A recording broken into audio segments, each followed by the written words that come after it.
दरवर्षीचं sir दरवर्षीचं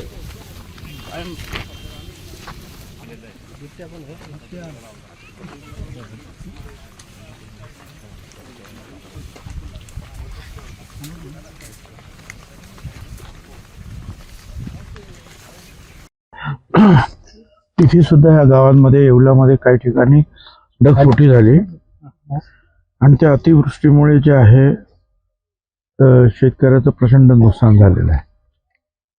त्याच्यामध्ये मका आहे, सोयाबीन आहे, कांदा आहे, द्राक्षाच्या बागा सुद्धा आहे. आणि आता आपण पाहिलं की शेतकरी फार हवालदिल झालेला आहे. तरी शेतकरी पुरुष सुद्धा धाय मोकळून रडत आहेत. घरामध्ये काय परिस्थिती असेल त्याची आपल्याला कल्पना करता येत नाही. शेतकरी सांगत होते मुलगी सारखी रडते, पुढे काय होईल, पुढे काय. तर असं आहे की ही आसमानी सुलतानी पडली आहे खरं ह्या महाराष्ट्रावर ठिकठिकाणी. पण मुख्यमंत्री, उपमुख्यमंत्री आणि आम्ही सगळ्यांनीच मंत्रिमंडळात सुद्धा ठरवलं की ह्या वेळा जे काही अडचणीचे सगळे नियम बाजूला ठेवून जेवढी जास्तीत जास्त मदत करता येईल तेवढी मदत आपण या सर्व शेतकऱ्यांना करणार आहोत. पंचनामे सुरू झालेले आहेत आणि टोमॅटोचं पण नुकसान झालंय, भाजीपाल्याचं नुकसान काही ठिकाणी झालेलं आहे.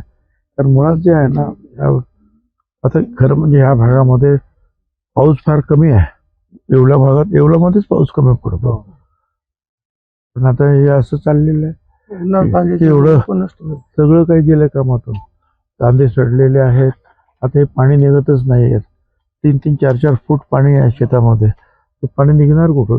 बरं निघालं तर टाकायचं कुठे? कारण जिकडे टाकायचं तिकडे पाणीच पाणी आहे तिथे.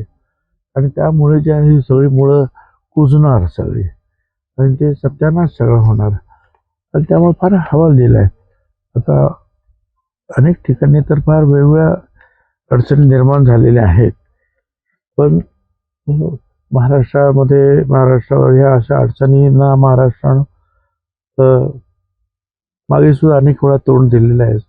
सगळ्यांनी आपण एकत्र येऊन आणि यावेळेला सुद्धा सरकार अतिशय समर्थाने मजबूतपणे त्या सगळ्यांच्या पाठीमागे उभे आहेत. प्रत्यक्ष ज्या सगळेच मंत्री जे आहेत बांधावर जात आहेत, बघतायत आणि शेतकऱ्यांचे अश्रू पुसायचं काम करतायत. आणि माझी खात्री आहे की मागच्या मंत्रिमंडळाच्या बैठकीमध्ये सुद्धा एकमतानं पूर्णपणे शेतकऱ्यांच्या पाठीमागे उभं राहण्याचा निर्णय आपण घेतला. आणि अधिक आणखी किती मदत करायची, काय करायची हे सगळं संपूर्ण आता हा डाटा जो आहे हा गोळा होईल महाराष्ट्राचा, प्रत्येक तालुक्याचा. आणि त्यानुसार जे आहे मग आणखीन पुढचं वाटप कसं काय करायचं. पण याच्यामध्ये सुद्धा आणखीन काही वेगवेगळे भाग आहेत. जसं जमीन खरडून गेलेली आहे, काही ठिकाणी जमीनच नाही, शेती करायला जमीनच नाही उरली, किंवा काही बागा ज्या आहेत त्या कोलमडलेल्या आहेत. ह्या बागा उभ्या राहायलाच 5 वर्ष लागतात. आणि आता परत ते जेव्हा उभं करायचे आहेत नवीन, त्याला आणखी 3-4 वर्ष जे आहेत अजी कमीत कमी जाणार. म्हणजे आणि त्याच्यावर कोट्यवधी रुपयाचं जे आहे कर्ज सुद्धा घेतलेलं असतं या सगळ्या लोकांनी.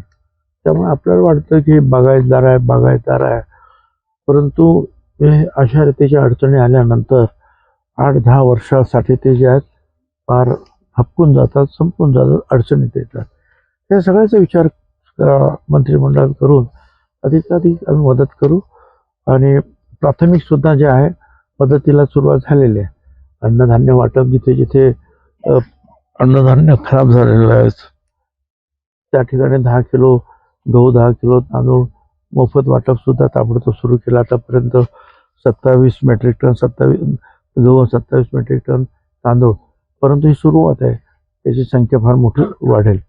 तर प्रत्येक जण जे आपापल्या पद्धतीनं, काही ठिकाणी पाणी खूप असल्यामुळे आपल्याला माहिती आहे रोगराई होण्याची शक्यता आहे, म्हणून डॉक्टरांचे पथकं सुद्धा तयार होऊन ते सुद्धा कामाला लागत आहेत.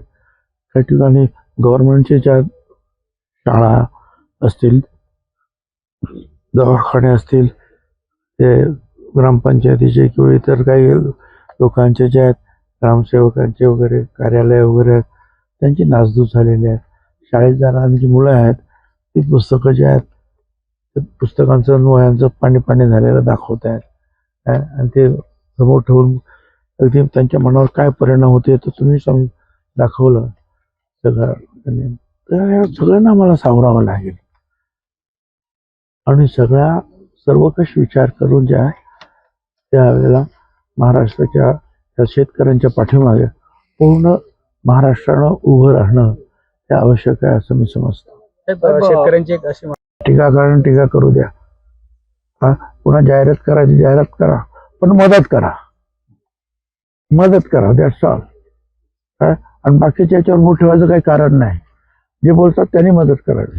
काय ज्यांच्या मनाला वाटेल ही परिस्थिती आहे पाहून ते करतील, काही करतील काही नाही करतील. मला त्याच्या त्या विषयात काही जायचं नाही. पंचनाम्याचे आदेश ओला दुष्काळ काय त्याचे ते काही नियम असेल वगैरे आपल्याला शेतकऱ्यांना आर्थिक सहाय्यच द्यायचं आहे ना, ते पूर्ण सहाय्य दिलं जाईल ना, काळजी कशाला करताय. पण त्यांनी तेही सांगितलं की आम्ही सगळे नियम बाजूला ठेवतो आहोत.